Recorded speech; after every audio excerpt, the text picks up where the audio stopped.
Ladies and gentlemen, welcome back. Another special guest today. We have Trausti Thorsteins. Yes, sir. What's up, Trausti? What's up, Trausti? Man, this might be the first person we have on the show that we really are just getting to know now. You know, this is dope to have you on the show, bro. What's up? How you doing? I'm good, man. How you guys? Thanks for having me. Oh, we're good, bro. We're good, bro. How's quarantine in Iceland? How's that? What's happening with that? Iceland's ahead of the curve at the moment.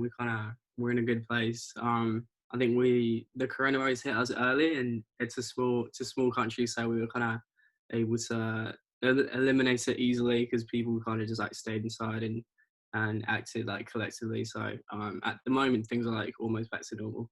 Wow. Everything's opening up too. Like yeah, it's weird because now I'm here and like I've got obviously a lot of connections in the US and it's like two different worlds at the moment. So are you focused on doing your career in Iceland, or are you trying to stay in the States? How's that? What is your mindset on that? Well, at the moment, I'm focused on in the States. When I come back home, it's for summer break. I come home to work during the summer and like train for the season, but I'm training for the season in the US and go to school in the US, and really like all the possibilities are in the US. That's where like the opportunities are. So my future is most likely there, and I'm going to try and stay there and like make a name for myself. So being that you're a track star, how are the differences when you run in Iceland and when you run in the States? Is the air different, or is there a difference in the training? It all depends. Okay, so depends on where you are in the States. Obviously, I'm in Staten Island, so that is near sea level. So it's the same here. The air's the same, but the surroundings obviously very different. And when I'm in Iceland, I'm like by myself, man. Like I have no one to train with. Like I'm completely alone. No one's it's tiny. Like it's such a small country. Like no one's really doing the exact same training as me. So you find yourself alone a lot. So you kind of have to depend on yourself. When I'm in the States, I have this whole like group with me, with like a unit, and so that it's two different. Like it's just a lot easier in the States, you know, with the competition, with the training partners, with the facilities, like the whole lot. That's awesome. That's actually nuts. How did you even end up going to Wagner then? How did you get recruited for that? That's actually very interesting from a small place like that to get recruited. How does that happen? Well, I can't remember. I think someone around me, like he was a training partner at the time. He was looking at going to the States just like for school, and it became like a possibility that you could get a scholarship. I didn't know this. Like I didn't know that you could be a student athlete in Iceland. That isn't a concept. Like people just like study, you know, and then you train on the side. There's no sort of scholarship involved. There's no collegiate sports. There's no high school sports. So it's two completely different worlds. And I just got introduced to that. And then once I heard that, it was my goal to get to that level and like get to the level where I was being recruited. And then I went through this like company called Scholarbrick, and they connected because I didn't know even like where to start. I'm like, I want to go to the US, but you know, it's this like huge country. You know, it's crazy to think about that, because we were talking about that before in other podcasts. The fact of the recruiting process, it's like if you come from a small town or just a small area, it's hard to even learn about what to do to get recruited, where to go, what even to do, you know? So the fact that you're an international kid who ends up going to Wagner in the States, that's actually crazy. So how'd you get in contact with these people and do all that?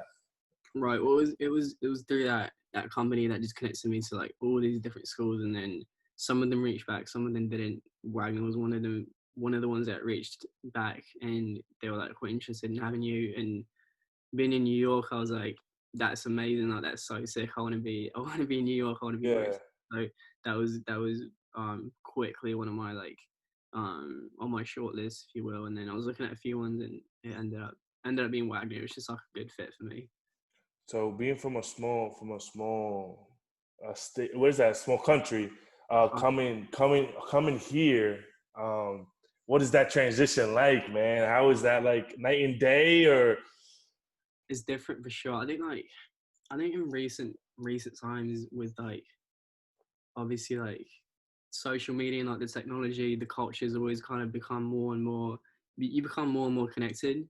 So you know, a lot of my favorite I knew a lot of the culture, and I like visited and stuff like that, but obviously it's like two completely different worlds. Like everything's so much bigger in the States. It's such like a I don't know. Like, I think we've got. I always say I'm in Staten Island at the moment, which is like a small part of New York, which is like the city of a state of a country. It's like and Staten Island has almost twice the amount of people that my country does. So it's like it's just like a crazy like contrast to think about it that way. So I'm like, here I kind of you always like know everybody when you leave the house. You kind of always like bump into people and everyone's like kind of connected. It's just like a tiny country, like a small community. So in that regard, it's just like two different worlds. That's crazy. Since you were growing up in Iceland, I mean, have you always dreamed of going to the States, even competing in the sport? I mean, like, first off, what inspired you to choose, track as your primary sport and going with that? Well, okay, so I did football or soccer. I say Yeah. European. So, but I played soccer growing up for like 10 plus years, and then I was in. I could always run like crazy, like around other people. I would always be put in like right back in positions where I would just like run up and down the field Just because had that pace. that was my strength. It was like the endurance, the stamina. I kind of had that. I was lucky because I was like talented in that department, and I discovered that. And then I ran like this 10K like road race, and someone came up to me and was like, "Mate, like we need to get you into track. You're outrunning people that have been doing this sport for a long time." So I never even thought about it because track was like it gets put in a bad light sometimes because it's like in some sports you do sprints and that's like a punishment, and that's like Yeah. thing to do. Like it's what I do daily. Yeah.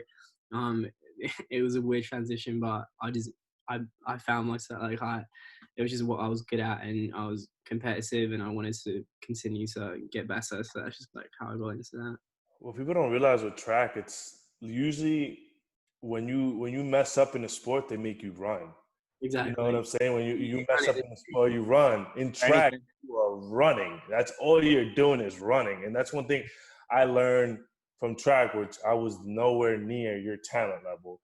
But I did learn that when running comes a lot of things, comes you pushing yourself through a lot. There's a lot of barriers you run through to try to make it through these races. And I'm nowhere near the talent level you are, but I can only imagine the things you went through. What are the things that you feel like is the hardest part about track?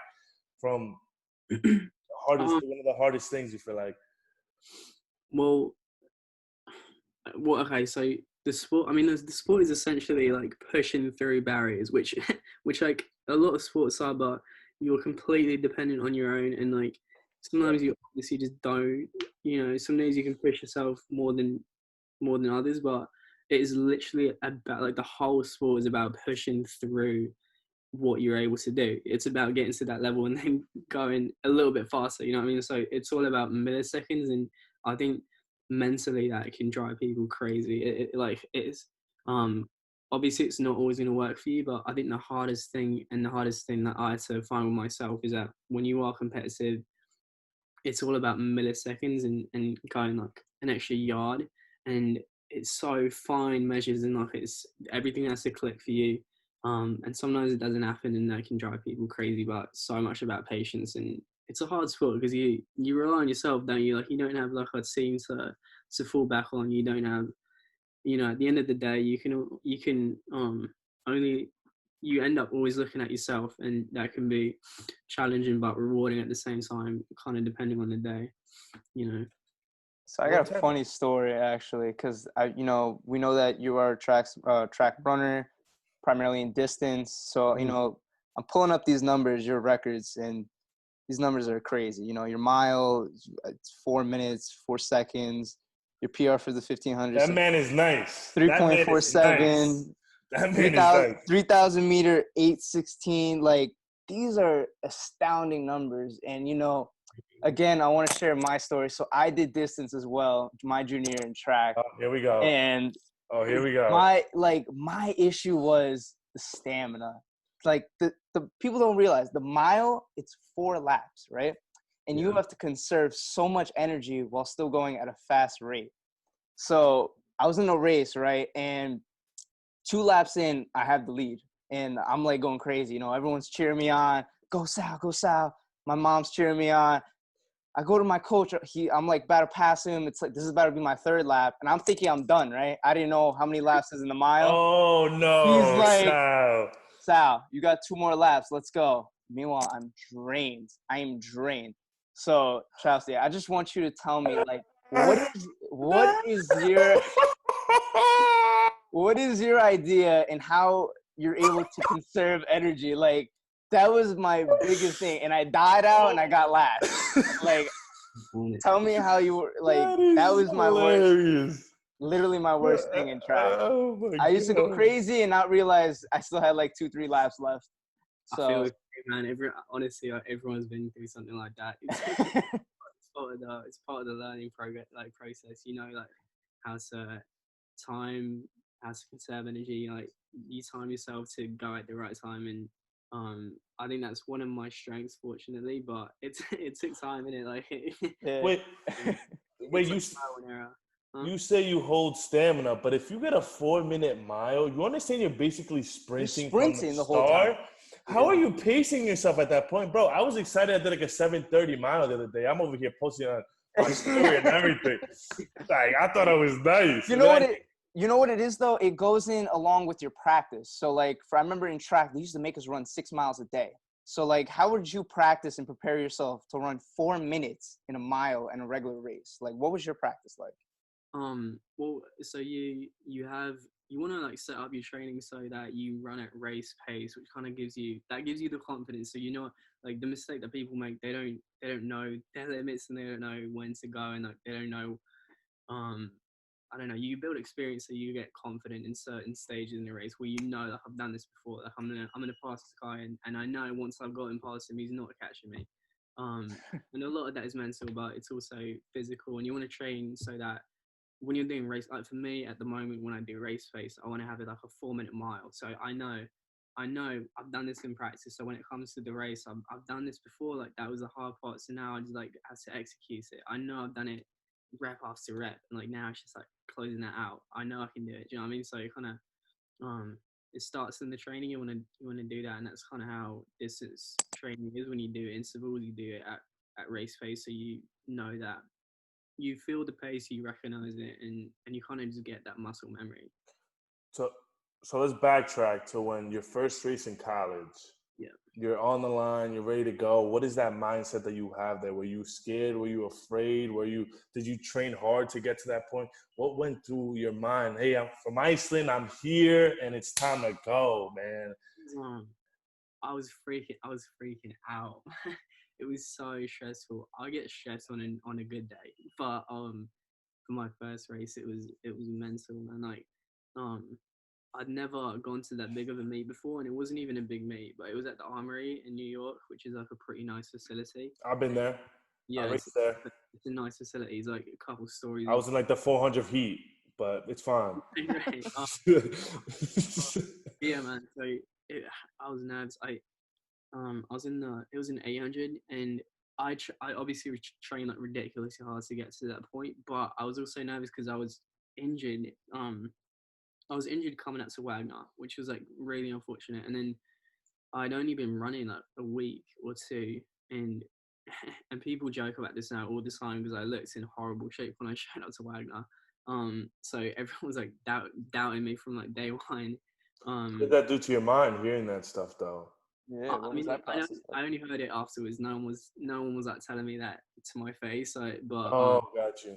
But it went well like the first race, but I was nervous because I just got thrown into the deep. Like that's one thing about collegiate sports, which is also different, is that they just race, man, like week after week. So you just get into that routine. It's the same thing in most collegiate sports. It's like on the weekend you compete. It's the same thing in track.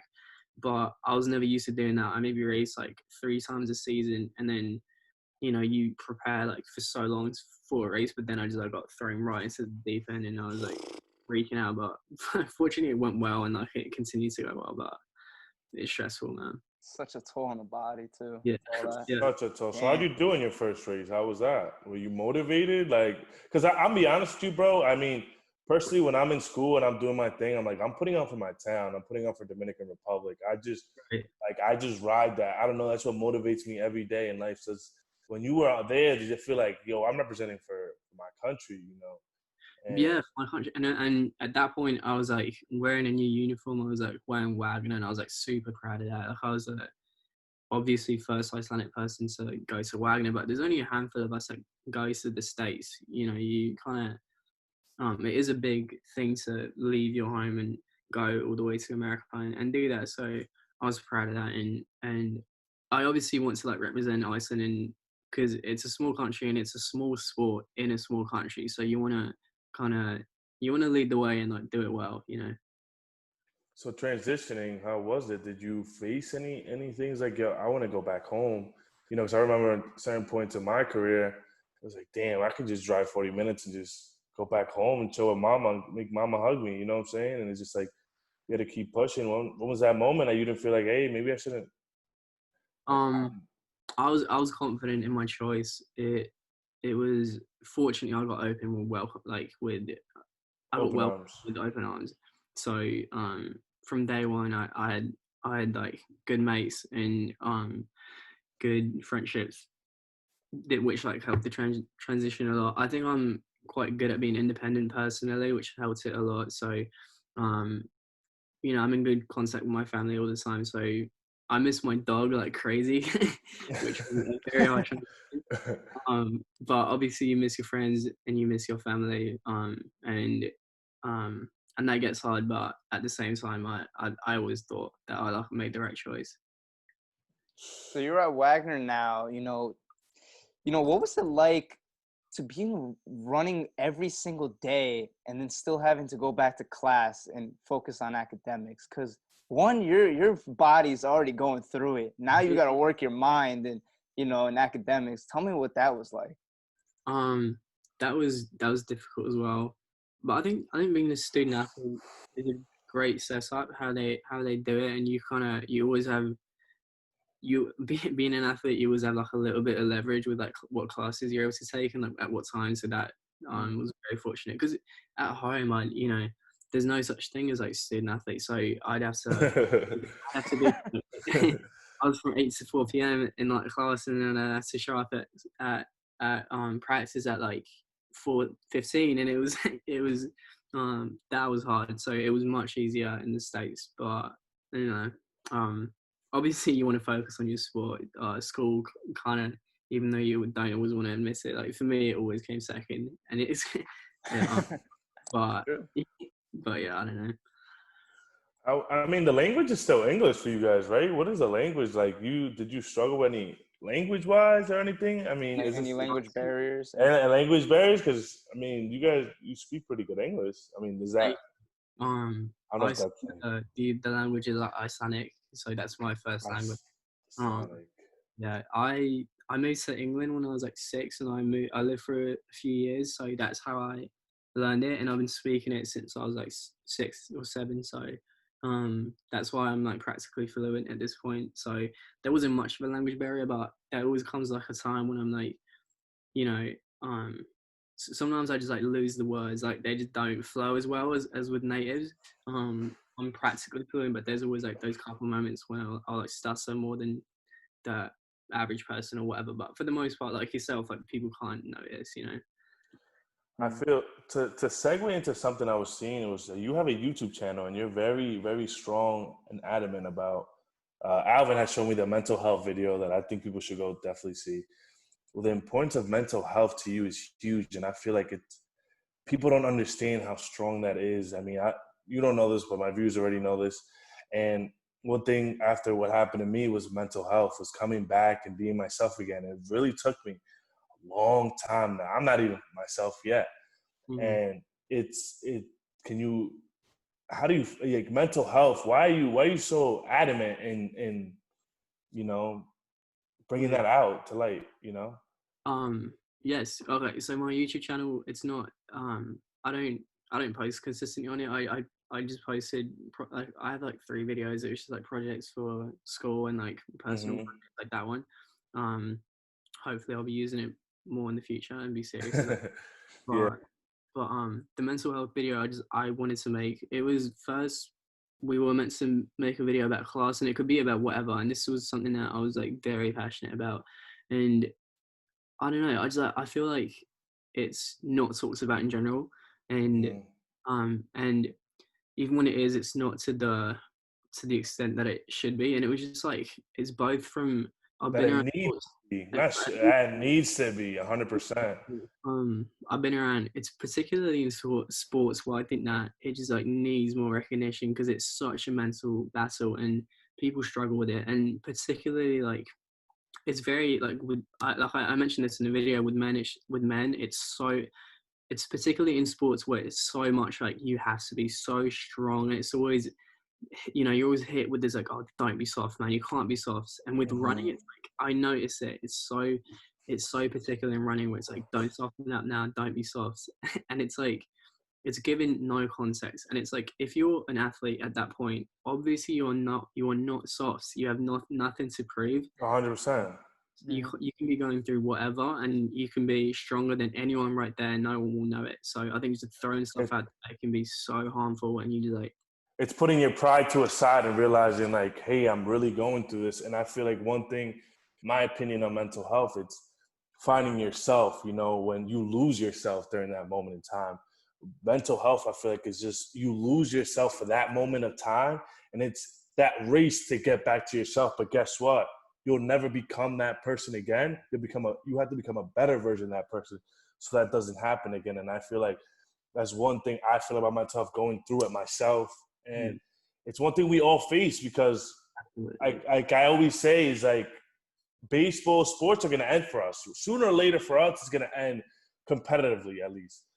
And it's like one of those things where what's next? And people could suffer from that because some kids, put their focus on that, and then when things do happen, it's just such a big topic. And I feel like it's not added to that. And the thing is, on top of that, exactly what you said was right. People even watching the sport, viewers, commentators, they don't understand what players are going through, mentally. If they mess up on a play, if they mess up in a race, they don't understand the after effects after, like when you're just judging them for that moment. Big one is Kevin Love. He's like the biggest, I would say, advocator for mental health awareness. Talking about how he's going through it. Maybe losing a finals when he hurt his arm. People just judge you for that moment and then just totally forget that you're human. And I feel like that's what people need to understand. And I'm glad you're using your platform with YouTube to talk about that. Thank you. Yeah, it needs addressing because I wanted to combine it with sports because it's two topics that's close and it's so deeply connected because it's a mental battle. Like the mental side of it is no less than physical. Yes. Like, so how are you going to reach Yes. people if you don't like, it's always going to come falling down if you don't take care of yourself and the people around you don't, if it's not a collective effort. So like you said with it, when it ends, it's the same thing like when it doesn't go well, because it inevitably will not at some point. Like, how are you going to handle that and pick yourself back up? And if everyone around you and yourself is just like bashing yourself for feeling down and being this way, like how are you going to come back from that? You know what I mean? Like, so take care of yourself. It's just to add to what you're saying, it's just a sense of doubt. To be honest with this even podcast recently, you get for a moment in time in my head, I think, is this worth it? Am I doing the right thing? Am I really happy? And honestly, I look at myself in the mirror and I say, yes, I'm happy. This is exactly the message I want to provide to people. I want to add this positivity to the world. But you give to the universe, it repays you back double. You know what I'm saying? It's just like you learn so much through the process. And I feel like that's the learning part about mental health. It's like when you do accomplish that and you do go through it and you learn from it, it's like you just become a better version of yourself that you don't realize. But then a lot of people don't come out of it. Some people don't know what to do. They need to be listened. They need to be heard. Mm-hmm. They're stuck. What are things you've done that you provide or insight that you think that helps with that? I don't know. What do I think? Yeah, like mental health. What do you think are things that, people should do if they go through it or, First and foremost, like take care of yourself and then the others around you, and don't act as if it's not happening. Like it's just one. Yeah.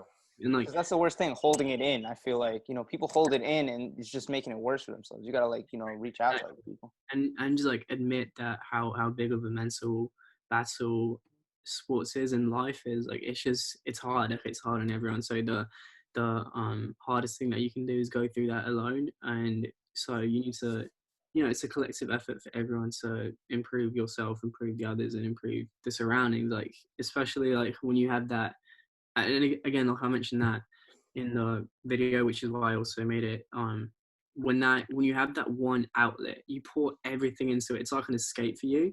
Like, you use that. You have all these like surrounding problems that so many athletes relate to, and then you just like try and forget it. You just focus on your sport. You go to practice. You pour everything into that to try and paint over what's going on, and then you get hurt, or like, you lose a game or whatever. You're like, and it's so much more devastating because you're not taking care of the actual problem. So you need to do both at the same time. There are plenty of resources, and the people around you should be supportive, and you should take care of yourself as well. It's a collective effort.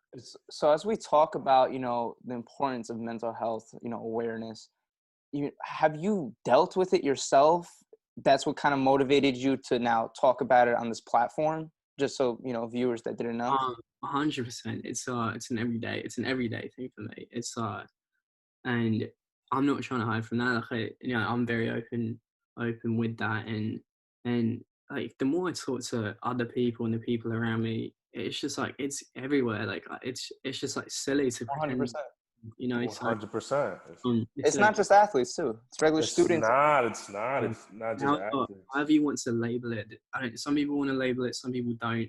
Everyone struggles in one way or another, and you need to validate that and validate it with the people around you. And I've dealt with it, and a lot of people have as well. So that kind of needs to be better. No one's perfect, and it's like sometimes we look at ourselves and we see all these imperfections and we're like, we need to fix this, we need to fix that, we need to fix this, which is true to a certain point, but then you got to realize this is who I am.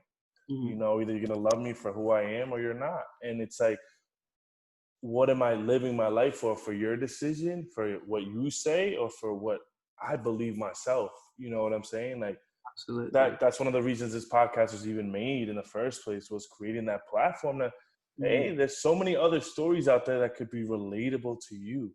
We all go through stuff. We all do. No one's perfect. And the number one step you could do to grow is realize, like, you're imperfect. You're not perfect. You don't have all the answers, And it's just one of those things. And I feel like that was huge. I saw in your video, and I think it was very inspirational. And it takes a lot, and hopefully there are more coming. I've been making some on the side, but I just haven't released them, but hopefully I will sometime.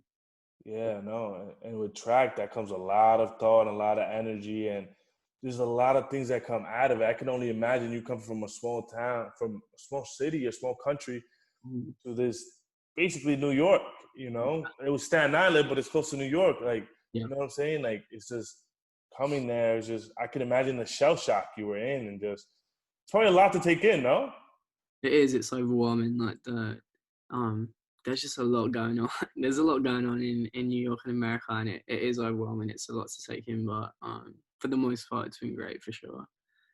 How would you talk to your younger self, and what advice would you give yourself, coming in now that you're a senior, correct now, or fifth year? Where are you now? I'm gonna be. It's weird. I have 1 semester left as a junior, and then I'm gonna be a senior because I came in January. So, I'm almost a senior, but yeah, I've learned a lot, man. I think the biggest thing is, I think trust yourself. I definitely, that's one of my biggest things. Like, I just just keep doing you, and trust yourself.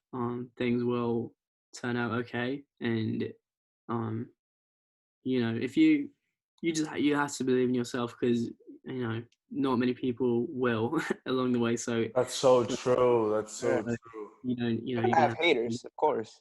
You're gonna have people doubting you, but that's only gonna push you to succeed even more. I want to talk about that. You're overcoming all these obstacles, even mental health. So what are some like accomplishments, that you've made so far in your career that you want to share as well? Because, these are some hard obstacles you have to overcome. Yeah. I mean, like, to be honest, I can't, like, when I look back at my track career so far, I can't. I honestly can't believe it. Sometimes I got the national record in the mile this year, which you know the Yeah, you which broke a record, right? yeah yeah Yes, sir. yeah. Look Broke a at that, record. man. That's tough. That's tough.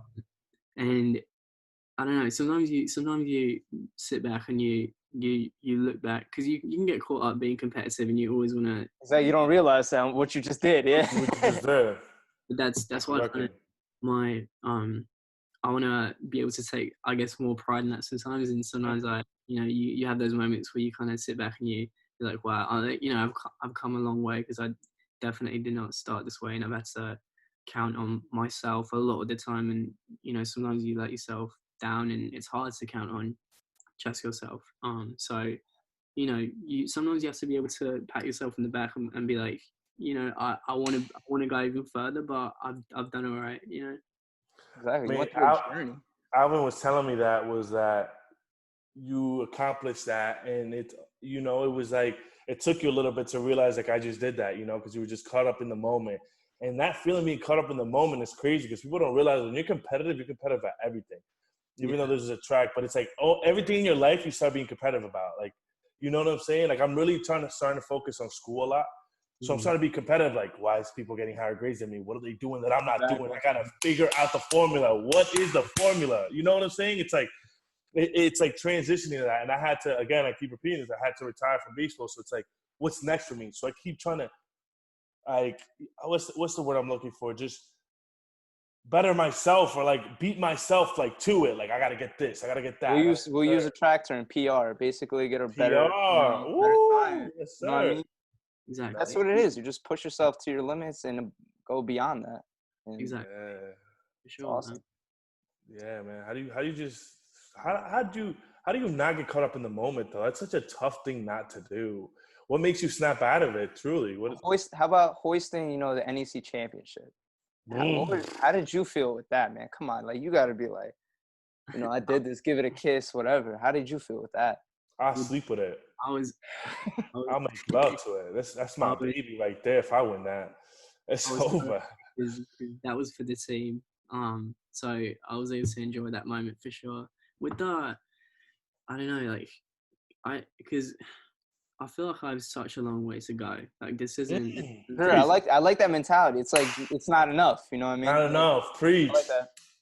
But I guess it's the people around me, like Alvin, when they come up to me and they're like, "Mate, like, this is amazing what you just Oh, he's saw." a hype man. He's a hype man. That's a fact.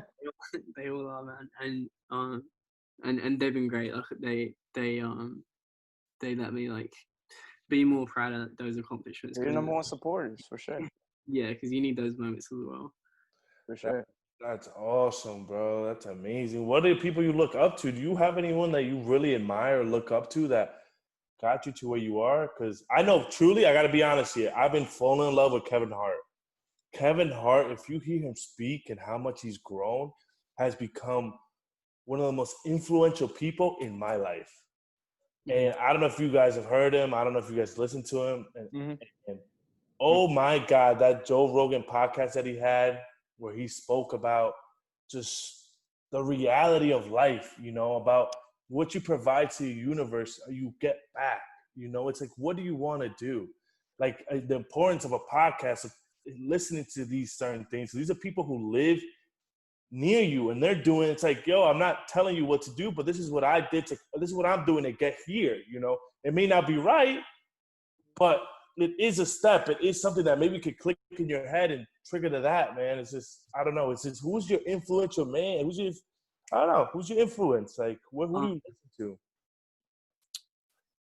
I guess I don't. I have a lot of people that I want to have traits from. There's no, I guess, one person I look up to and I say I want to be like that. I always I always want to be better. So I look at ways and how other people are maybe impacting, different communities and different matters. So I really try hard and to stay like educated on a lot of matters. And so for that, I guess it's not one individual that I look up to, but But in track, my role model was this guy called Nick Simmons. He's kind of a YouTube clown at the moment, but when he was he had me so inspired because he was so relatable. I think what a lot of people struggle with is they maybe don't relate to the guys that are at the top. They look up to them and they want to be like them, but they're not really like relatable because they're completely different lifestyles and they like accomplish all these things and they blossom at different times and whatnot. But Nick Simmons was so relatable. He was just like this normal guy, and he wasn't, because pro athletes are they have such an ego and such a pride. They'll never show you like their cheat meals. They'll never show you ego. like, I just see the first episode he posted. It says, "Beat me in a race, $100," and it's just for strangers. Like, it just shows he's ballsy, I guess. Doesn't care. Like, he doesn't care what people think. He just like wants to be entertaining and be relatable. Oh my God, that's something so big, because that's my biggest thing is I refuse to be average. You know what I mean? It's like in my head, that's a mindset that I just created for myself. I refuse to be average. Laugh at me, make fun of me, do whatever you want, but I am not doing this for them. I'm doing it for the people who have texted me, who have told me, hey, bro, you're an inspiration. I love what you're doing. Keep doing what you're doing. Keep growing that. And that's the thing. I have a little sister at home. I have cousins who I'm trying to lead a path for. You know, and it's just that big thing. It's just huge. Just being, I went to, we had a baseball dinner one day, and this speaker came up and he said one valid point, and it's like, find someone you're chasing. You're like running to beat them, you know, like track. It's like you're chasing this person, and you'll learn so much, because when you realize it, it's like, it's just that the fact of, once you get there, it's like someone else you need to chase, you know? And it's like always something to learn. It's just not being average and not staying home and thinking success is going to come. You know what I'm saying? Like, that doesn't happen for anybody. So that's just a big part that you just added on. And I think it's huge. And I think Sal is one of the people too, that it's a kid that came to school and has made the best out of it, because we're student athletes, right? And Sal wasn't a student athlete, and he made a way to make sure that his experience at college has been impactful, and it's gonna be his name will be remembered, you know, and that's just the thing. I think I don't know. I appreciate that. Thank you so much. There's plenty of ways you can impact people. You know, sports is one thing. That's just the avenue that I went, but same thing. Like I want to believe that if I wasn't in sports, I'd be hopefully impact some people beyond that, and I still want to. You know, it's just like one side of you. It's the best feeling. You want to be passionate in that role, but in whatever you want to do, you want to stand out. You want to be the best version of yourself and impact others, and I think that's what it's all about. And I think the biggest thing too, if you don't mind me, my fault, just stepping out of your norms, stepping out of your shell. I mean, that's the thing that makes you stand apart from others. Like he said, he doesn't want to be average. Again, that goes along the lines of, setting yourself as an example, as a role model, and going above and beyond in your role. Like you said, like I'm not a student athlete, but nevertheless, I'm still getting my name known in a positive light by being heavily involved and being examples that other students can even follow. Yeah. It's just surrounding yourself with the right people and just learning. I've learned how to read a book. For me, reading wasn't a thing, and so much knowledge comes from that I feel like kids who are younger don't realize the importance of a book. Because I was never really taught like, yeah, go read. In school, it's like, I'll read this chapter and write a summarize, but it was just like, read it and learn it. Like what's in a book, like you're gonna learn from that. And I've learned to look up people I want to be like Warren Buffett. One day I didn't even know who Warren Buffett is, and I started watching 1,000 YouTube videos, reading a whole bunch of things on him, and I fell in love with his mindset. You get what I'm saying? It's just things to not be average and not stay yourself there. And for a person like yourself who's breaking records, obviously you're not average. So you're doing something that is different for most. What is your difference? Like, how do you keep yourself motivated? What do you do to keep yourself pushing more and more every day? It became a routine for me, definitely. And I don't know, it became like an obsession for me. And it sounds weird, and it's something that not everyone... That's so true. Obsessed. Fact. But it definitely became like that for me. It's just like I want to like you said, I want to improve, and it's a daily thing. I need to run to. Like recently, I took 3 weeks off because that's what I do once a year after the season. Get your And mind off it. it's the Yeah. hardest thing in the world, right? Like, you have it's very important to rest, but there comes a time where it becomes very hard for you, and you just have to find the. It's weird because I legit like transformed like how I felt about running as a whole. Like I hated running. Like it was when It was an obligation. It was like an obligation. Mm. obligation, and it was painful. It hurt. My lungs were hurting, but then it became I something felt that that. I wanted to be good at, and I want to be great at, and I want to And you have been. Broke a exactly record continue that for your that country. Like Exactly. the that limit. Yeah, is going It's one back with that, what he just said, the country, all those accomplishments. What is it like now going back to your country and into your community? Like how are they treating you now? Are they like praising you? Like yeah. It's always when I come back. It's great. People, I get like a lot of clout, definitely. oh big man. I know who the head up when I got answer. Hold up. oh yeah. Hold up. Well, within that like tiny community, I think definitely people give me credit for that. But like I think also there's always certain people that wish that you were home and like racing at home and doing more, because that's also a community that I in a sense like left to become like this like bigger image, and I'm not at the moment doing much for like the Icelandic track community, but I want to that's a bigger goal for me, because I want to be good enough so that it gets that attention, so it attracts more people to the sport, so that's kind of what's more in the back of my mind. I Did you like that. did you by any chance watch The Last Dance? Oh yeah, absolutely. Like, didn't you hear what Michael Jordan said? Like, this is like if you don't want to be part of this, you could go.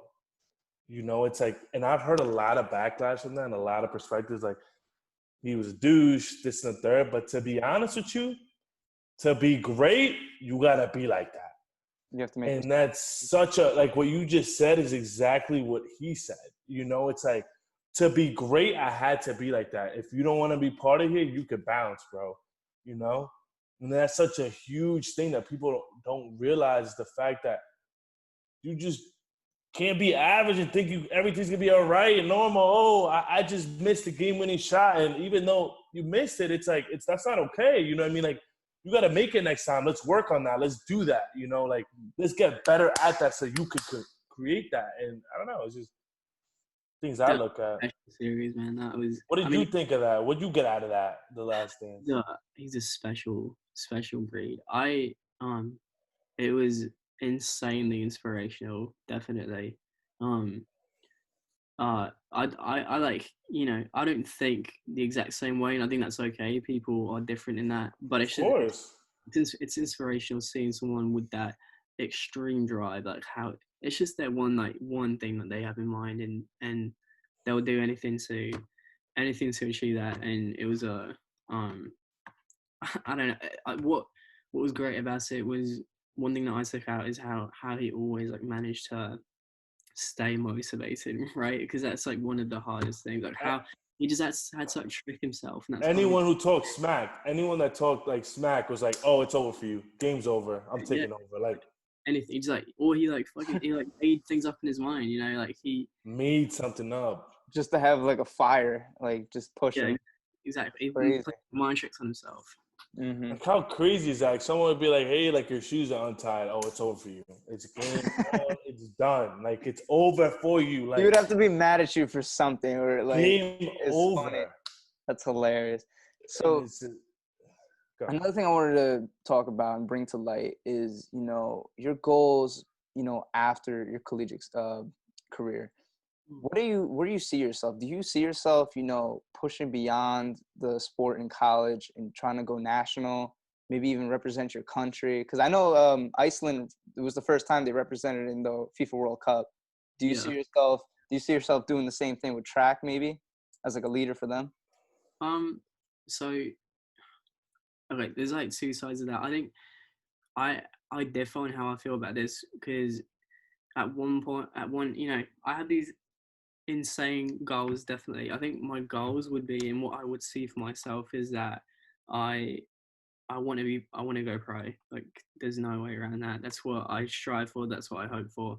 I want to, and I don't think that's like, I think that's ambitious, but not out of the world. It's not like You broke a record. What? but there's a long way to go though. But it's not inconceivable. But so that would be my goal, and I want to. At the moment, I'm using college as a platform to get to that level. Like I'm not using it as a a stop. Like I don't want to end there. But at the same time, I'm not consistently like, I'm not obsessed with that thought of going pro because well, I am, but not every single day, because I think sometimes when you put in track, it's like all about time. So there's like a specific time that you need to hit, and I think if you're too obsessed with that, you have a tendency to almost like limit yourself, because sometimes you can go beyond that even, and sometimes I don't think about specific numbers because I've outdone myself so many times. I never thought I would get anywhere, if I'm being honest. So sometimes I just like run and go as hard as I can because it's been going well. So I like want to keep that, but my goal would 100% be going pro. Yes. Mm-hmm. When does it click for you? When it's like, what? All right, that's actually two part of the question. When does it click, and when do you turn it off? When is the bone like you're like, all right, like we're friends, here we go, boom, it's time to race, it's over. I don't know none of you guys, it's over. I'm killing y'all. You know what I'm saying? What is that moment that you just? It's like killer instinct switches. I can't hear you. I can't. What happened? It's when we step on the line, because it's over. You have to, because like I don't know you. Nope. Because you're like, even in our conference, we, I know a lot of the guys, so we'll be like, even maybe like warming up together or whatever. Like we're kind of we can be friendly, but when we get to the race, it's all out. It's like a battle. So I want to be as friendly as I can be to these people, like before and after, but during, I definitely I won't let off easy. So, what is your passion besides track? What do you love to do to get your mind off track? I definitely like videos and like video editing at the moment is what I've just gotten very big into. That's something that I love. You should see his video, Sal. Like graphic design or something? Hmm? Like graphic design, like that kind of editing? Like video editing and like video editing animation and stuff. I have a few like projects that I really want to put out that I've been like working on, and it goes well because you can do it in your free time when you're not running, so it kind of mixes well. But I don't know, I was always like obsessed with like YouTube growing up. I'd watch so many vlogs and like just all kinds of videos. A new subscriber. Yes, sir. Welcome.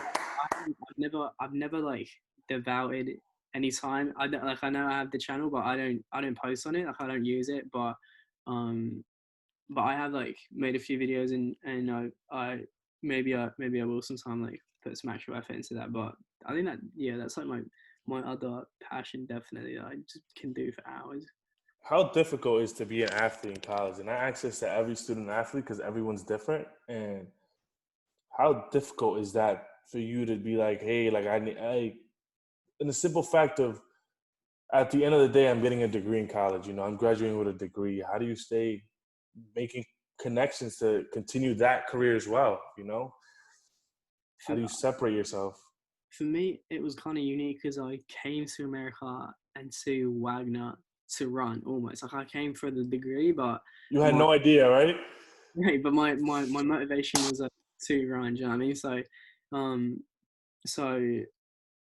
I don't know. It's being a student athlete is hard. Oh my God. For sure, but it's very rewarding at the same time. But true.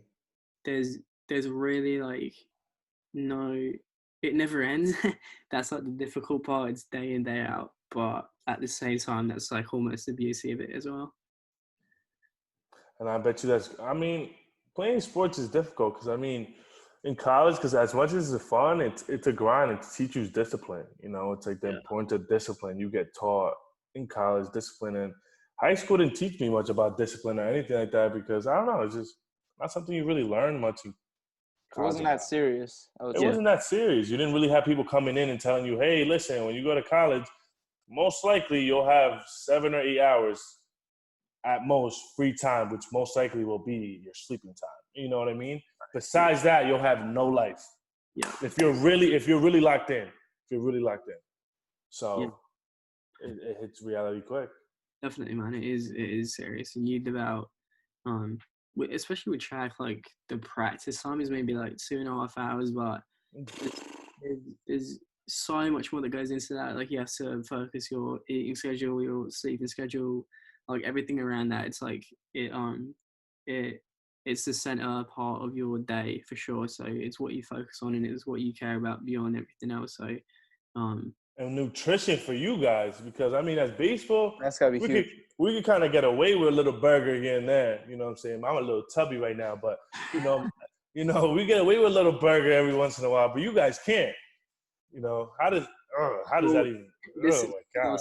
It's our special break because we burn it off, right? Like we'll burn it off the next day. But it's mainly about it not hurting your stomach for the practice because you have when you're running really hard, like if you eat like trash, then like you might throw up or like have I don't know, you just have to fuel correctly. But this is trying to still have like a sweet tooth for sure. Man, eating, that's probably one of the hard track. You have to have everything, man. It's everything that matters there. Yeah. But Trausti, it's been a pleasure having you on the show. Absolute pleasure. It was awesome to hear that, and this is exactly what it's about, man. It's just the mental health part, the track part, the nutrition part, everything. You hit every topic. Dope having you on the show, bro. It was definitely lived up to expectations. Alvin put it high, bro. So thank you for being on the show. My heart, isn't it? No, pleasure's all mine. It was great. Thank you, brother. Hey, that was the final 2, baby. I see you guys in the next episode. Peace. Thank you.